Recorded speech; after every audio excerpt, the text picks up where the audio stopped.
Good morning, everyone. Thank you for being here this morning for our second Speak Off competition. We're going to begin by introducing our two judges, and I'll ask our judges to stand up as I read your bio. This is Dr. Diana Montague, and Dr. Montague has been teaching public speaking courses for several years, but her specialties are in journalism, popular culture, and first-year academic programming. She received her PhD in American Culture Studies from Bowling Green State University, earned her MS in journalism at the University of Illinois at Urbana-Champaign, and her BA in journalism at Valparaiso University. Dr. Montague is a strong component of civic engagement and academic service learning. She's the co-founder of the Orientation Service Project, a campus compact undertaking which sends all new students into the Findlay-Hancock area to provide 3 hours of service during orientation weekend each August.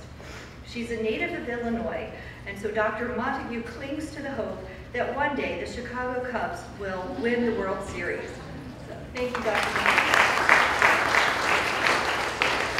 So for the final competition, we often invite professionals who serve in our community as guest judges. As a result of our recent partnership with the Cleveland Browns, we are privileged to have the Cleveland Browns Director of Content and Production, Sarah Kornikovich. Sarah Kornikovich is currently in her second season with the Cleveland Browns and holds the position of Director of Content and Production. Under her purview is all online television, corporate, and commercial production. Prior to committing to the Browns, Sarah worked in Cleveland as a freelance commercial producer. She also spent 11 years in California working in production, most notably for 8 years at E! Networks, where she was a producer of The Dish, a 30-minute comedy starring Danielle Fishel. She graduated from Bowling Green State University in 2000 and went to high school in Lakewood, Ohio. She shares with many Ohioans the hope that one day the Browns will win the Super Bowl. So please welcome Sarah. The speakers you will hear today competed with the top speakers from each of the public speaking classes this semester. Faculty submitted a video recording of their most outstanding speaker. Then Ms. Jessica Leskowitz judged each of the speeches to help us select the top 3 you will hear today. Ms. Leskowitz, would you stand up for us and be recognized? I want to thank the faculty who are here today, Ms. Leskowitz, and any students who were finalists in their classes. Those of you who are finalists, faculty, and Ms. Leskowitz, would you stand up so you can be recognized? Faculty members, Vince Laverick, I know you're there. Thank you.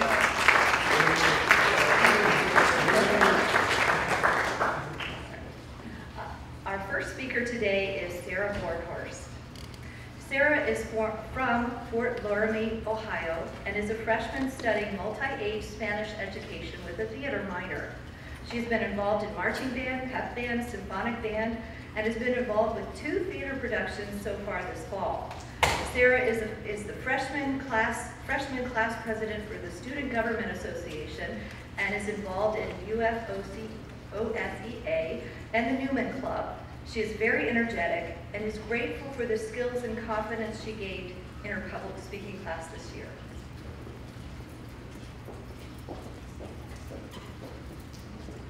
How many of you are involved in some sort of extracurricular activity here on campus? Maybe a club, a sport, an organization, or maybe if you aren't involved here in college, maybe you were in high school. Well, for those of you who are involved or were involved, you know what it's like to have an overwhelming schedule. So many classes and homework to do, and you just don't know how you're going to fit it all in. Well, I'm here to tell you that this is how my life is all year long. I constantly have band rehearsals to go to, theater practices, SGA meetings, and sometimes I wonder how I'm going to fit it all in. But I'm here to tell you today that it's actually beneficial to be involved in extracurricular activities. You learn long-term commitment, time management skills, you learn to connect with your peers on a level outside of the classroom, and overall, you're able to delve into your passions and strengths as you connect with your school. First, let's talk about the long-term commitments.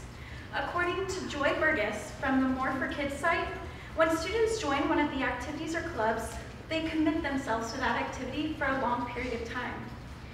If they don't hold up to their end of the deal, no doubt they will hear about it from their peers. This goes to show that it's really beneficial when you dedicate yourself to an organization. Whether you get out there, you go to meetings, you volunteer, you just participate in the activities that they have to offer, and if you commit yourself every year of your college experience or of high school, you can show that you have dedication that you can carry on later with you in life. And for college kids, it's most important to learn time management skills, which is another benefit of being involved. According to Iowa College Age from 2015, besides being fun and a great way to socialize with peers, extracurricular activities can enhance a student's time management and stress management skills, improving overall productivity. Let me share a personal story with you. I was involved in theater all through high school, and every single night I would have 4-hour theater rehearsals. And it seems impossible that I even got any homework done, because when you have so much homework and rehearsals that long, it just seems impossible to move on. But however, as I developed year after year, I developed these time management skills. And although I haven't perfected it yet, I'm learning, and that's what extracurricular activities can teach you. And you may think that when you're so overwhelmed and you don't think you'll have time to get your homework done, that you'll have lower academic scores. Well, I can tell you that people who are actively involved actually have higher grades than those students who choose not to be involved in extracurricular activities. Also, it's a great way to just overall get your mind off of things.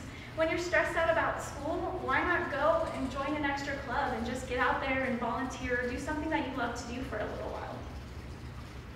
Finally, social relationships are easy to come by when you can connect with your peers. From Julie and Lindsay Mayfield in the U.S. News Education Edition, in regards to the college experience, since they're leaving their family and sometimes their friends behind, getting involved helps them to discover new friends with similar interests. Basically, when you're involved outside of the classroom, you can develop a relationship with people who have similar interests than you. You can communicate ideas and overall just connect with your school and get out there and make new friends that you wouldn't be able to make when you're just sitting inside of a lecture classroom. And you get to know others on a different level. Life skills and building relationships are important, but it really comes down to doing what you love and are passionate about. I mean, you wouldn't join a club or activity that you don't like, would you? This is the final point, that extracurricular activities give you the chance to really dive into your passions and strengths. According to the College Board site, the things you do in your free time reveal a lot about you in ways that grades and test scores just can't. When you get outside of a lecture classroom, you realize that you're not being graded when you do extracurricular activities. You can get out and do what you love. For example, if you're in a drawing general education classroom, then you might be with people who are just taking it for the gen ed credit. But then when you go and maybe join an art club, you might discover that people love art as much as you do, and it might inspire you in your future to pursue a career in graphic design. According to John Fortenberry in USA Today, they can help you stand out from the crowd. They are a great way to show your individuality and demonstrate key qualities. So why not get out there and develop these skills through sports or extracurricular activities and use them later on in life and get to know the students who are involved. So have I convinced you of the benefits of being involved in extracurricular activities? I promise you it can teach you long-term commitments, time management skills. It can help you get to know your peers on a different level outside of the classroom. And overall, it can reveal what you're really passionate about. So what club are you going to join first? I promise you it'll be worth your time. Thank you.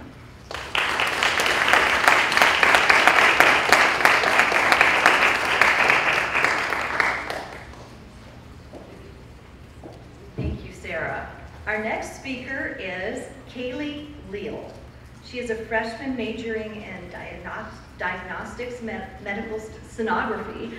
She graduated from Van Buren High School, where she served as the vice president of the National Honor Society and was active in FFA. She also served on the yearbook staff. She was excited to experience all the doors that the University of Findlay will open for her.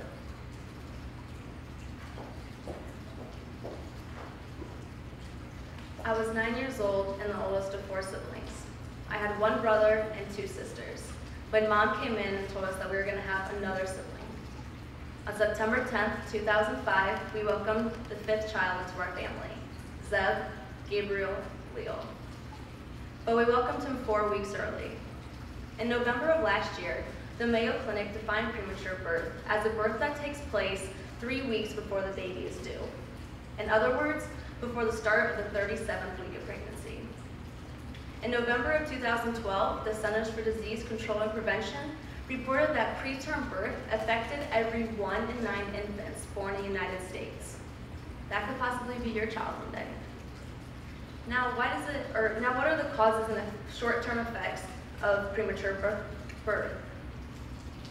Well, first, according to the World Organization of Health, in November of 2014, preterm deliveries were the leading cause of death among children under 5 years of age, responsible for nearly 1 million deaths in 2013.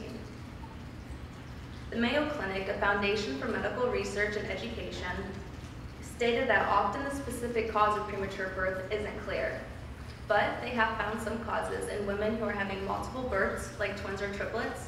They also concluded that if a woman has an interval of less than 6 months between pregnancies, in other words, she gets pregnant 6 months after she just had a baby, or if the baby was conceived through in vitro fertilization, which is when they take a sperm and an egg and they fertilize it in a lab, or if the woman is smoking, drinking, and using illicit drugs during pregnancy, she's more likely to have a preterm delivery. Actually, in 2012, the American Lung Association found that up to 14% of preterm deliveries are caused by smoking. So why does it matter if we have preterm delivery? It matters because it means that the baby did not have enough time in the womb to fully develop, and some of the effects are breathing disorders.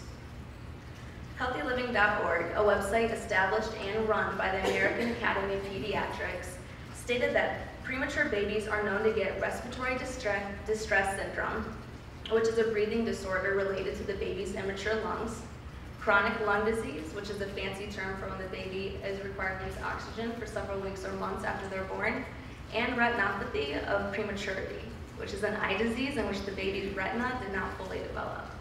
But wait, there's more. This doesn't affect the little one for only the first few weeks. In some instances, it could affect them their entire lives. Effects that will carry on with premature babies are intellectual and behavioral challenges. Virginia Frisk, writer for About Kids Health, gives some insight and detail about the long-term effects of preterm birth. On the behavioral side of things, it's split up into 2 groups: externalizing behaviors and internalizing behaviors. Examples of externalizing behaviors are impulsivity, hyperactivity, aggression, and defiance. Withdrawal and anxiety are examples of internalizing behaviors. Babies born prematurely are at a greater risk of problems with focusing attention, including signs of ADHD. These signs and symptoms can have a negative impact on their social, intellectual, and academic development. Another reason that prematurity in babies is important is because of the cost factors. This year, the March of Dimes Foundation found that the average medical cost for a healthy baby is over $4,000. They also found that the average medical cost for a premature baby increases by 13 times at a startling $54,000.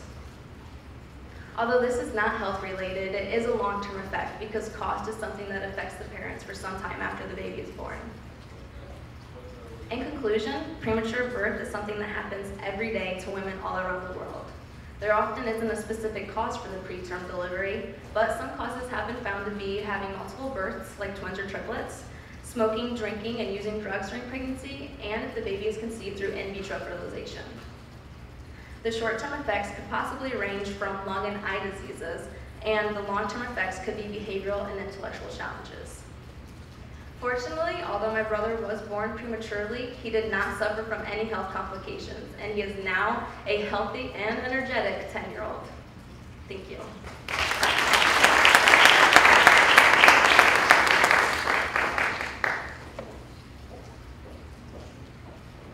Thank you, Kaylee. Our final speaker today is Jamie Somm. She is a sophomore physical therapy major from Fort Jennings, Ohio. In her free time, she volunteers with the Stride organization, is a member of the physical therapy organization, and Sigma Kappa plays intramural volleyball works at the Calling Center for UF Outreach, and volunteers for Gliding Stars. She discovered her passion for working with children who have physical challenges by observing a physical therapist helping children in a school system. This experience drove her passion for helping others and inspired the topic for her speech. Imagine stepping into an ice arena and meeting your new skating partner for the next few months. At first, your partner is hesitant, and without your help, can hardly skate at all. But as the weeks go by, you watch your partner grow, not just as a better skater, but as a more confident and socially involved individual. You come to realize that this is more than just a skating program for your partner who faces the challenges of autism. You have made a difference in your partner's life. From a newbie on the ice, they have transformed into a gliding star, and that is just the purpose of this incredible organization. My name is Jamie Sum, and today I will be informing you about the Gliding Stars organization, how it is volunteer-based, the specially made products that the skaters use, and the impact that this program makes in the skaters' lives. This is my second year as a Gliding Stars volunteer, and I truly believe in the impact this program makes. Gliding Stars was founded by Elizabeth M. O'Donnell, and according to the Findlay Area Family website, she was an accomplished figure skater. After her skating career, she transformed her talents towards making an adaptive ice skating program for individuals of all ages and all challenges. She established the first Gliding Stars chapter in New York in 1994, and since then, 5 other chapters have been created. Another in Western New York, 1 in Central Florida, 1 in Erie, Pennsylvania, and 2 right here in Ohio. 1 being in Toledo, and 1 right here in Findlay. Now that we know a little bit about how Gliding Stars began, we can look a little more in depth at the organization. Gliding Stars is a nonprofit organization that is solely volunteer-based. The volunteers must go through a training program before they're permitted to skate with a skater, and after the training program, each volunteer is paired with a skater, and they skate together for about 26 weeks, which is the whole season. According to Sarah Arthurs from the Findlay Courier, this year's 57 participants is an all-time high for the Findlay chapter. There's also 120 on-ice volunteers, 40 of which being University of Findlay students majoring in the College of Health Professions. However, if any of you are interested, students of any major are welcome as volunteers. During practices, these skaters build their skills and confidence on the ice, as well as practice for a final ice show called the Ice Extravaganza. This is a publicly attended show where the skaters showcase their talents to their friends and family, and it's a really big deal. Marathon Petroleum is a major supporter of Gliding Stars, and according to an article on their website in 2009 titled Those Gliding Stars, the Findlay chapter's first ice show, there were only 200 people in attendance. Compared to now, more than 1,000 people come to enjoy the show. And the Findlay Courier even noted that in 2015, Findlay's Ice Extravaganza was even sold out, so that's a pretty major accomplishment. However, in order for the Ice Extravaganza to even take place, some of the skaters need a little extra help from some special equipment. Gliding Stars has their own special company that makes adaptive ice skating equipment for these skaters, and the Gliding Stars website elaborates a little bit more on these. First, there are the Learn to Skate walkers that help in aiding balance and maintaining the correct skating posture. And some even come with harnesses that the volunteers can hold on to or that the skaters sit on for individuals that have limitations on how much weight they can bear on their skates. Then there are the specially made ice skates. These are for individuals that have surgically corrected feet or wear AFOs on their ankle and need a little more support in their legs and ankles. And these products are available to all skaters. Gliding Stars not only gives skaters the ability to skate, but it also affects their everyday lives. Gliding Stars allows individuals with disabilities to achieve the same self-confidence as other individuals by learning to skate. The Gliding Stars website even claims that the main goal of the program is to provide skaters with a better quality of life. This is accomplished through social interaction, encouragement, and motivation from both family and volunteers, as well as teamwork with other participants. Regular exercise and practice also plays a role in a healthy lifestyle and a regular routine. I know from my own personal experience with my skater Heidi last year that she was terrified to skate without her walker. But as the weeks went by, we gradually moved to skating along the wall, holding onto the railing, and then just holding onto my hands. And the day that she skated by herself is one that I will never forget. I can remember leaving the cube here in Findlay and getting in my car and calling my mom and just being so excited and proud of all that Heidi had accomplished, because that was just an amazing thing to get to experience and witness firsthand and be a part of. There's also a documentary that was featured in the New York City Film Festival this past year, where a local Finley family shared their story through the Gliding Stars experience. And in the documentary, Jennifer Dahl, who is the mother of 9-year-old Jackson that suffers from severe autism, was interviewed, and she said that through the program, her son grew stronger, more confident, and more mature. So as you can see, this program really makes a difference in these individuals' lives. Now I hope you see the importance of this extraordinary organization. Gliding Stars allows individuals with both mental and physical disabilities to build a better quality of life by learning to skate, along with the help of some willing volunteers and some specially made products. It's more than just a skating program. As Christy Panka claims in her article, Gliding Towards Success, sometimes the simplest ideas creates the greatest rewards. Thank you.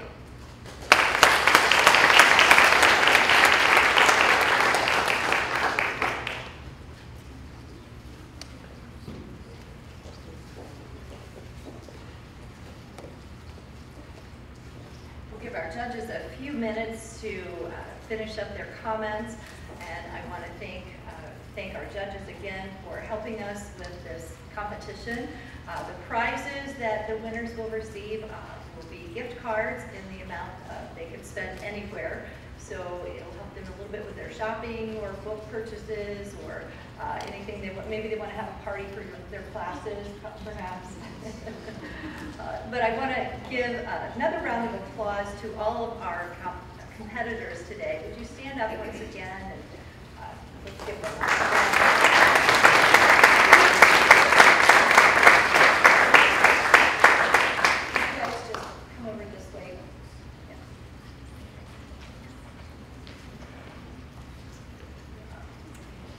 In Roman times, at the Colosseum, people in the community would find the highest hill or the highest rock and stand there and project. They would use their delivery to get people's attention. And they would speak to the citizens in their area, in their community. And they would argue for policy. And they would try to convince them of different things and share information with them. And this was an early form of public address, but this was something that I somewhat experienced this summer when I saw the Colosseum and the rocks and the hills. And they employed all of these delivery skills that we talk about in our public speaking classes. They developed good content, they developed ethos and pathos and logos, and made a good delivery, a compelling delivery, so that people would listen to them, so that they could have an influence in their community. And many of these traditions still hold true today, and those are the things that we teach in this basic speech course. So I want to thank all of you for being here. I know that Dr. Laverick has a class he brought with him, and it looks like, Jamie, did you bring a class too? Thank you for coming. We appreciate your attendance today. I also want to thank our videographer, Steve Matthey, who recorded this event. We hope to be able to publish this on UFTV, so check your local listings for that and catch a glimpse of this all over again. So are we ready? Well, here is the accounting firm of the College of Liberal Arts, Teresa Parcell. Thank you. And if I could get the judges to come up, I'd like you to present the awards.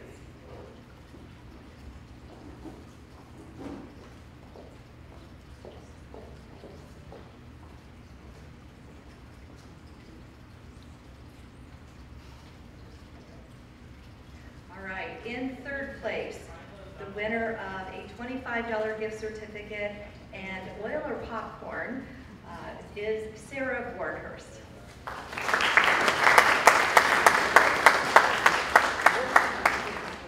In second place, with a gift card for $50 and oil or popcorn, is Kaylee Leo.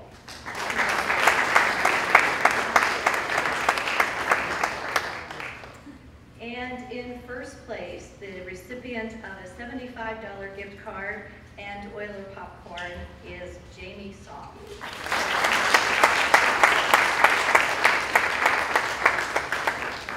Thank you all for coming. We will do this every semester as long as we have participants, so please come and congratulate the winners, and thank you for coming. Have a wonderful day.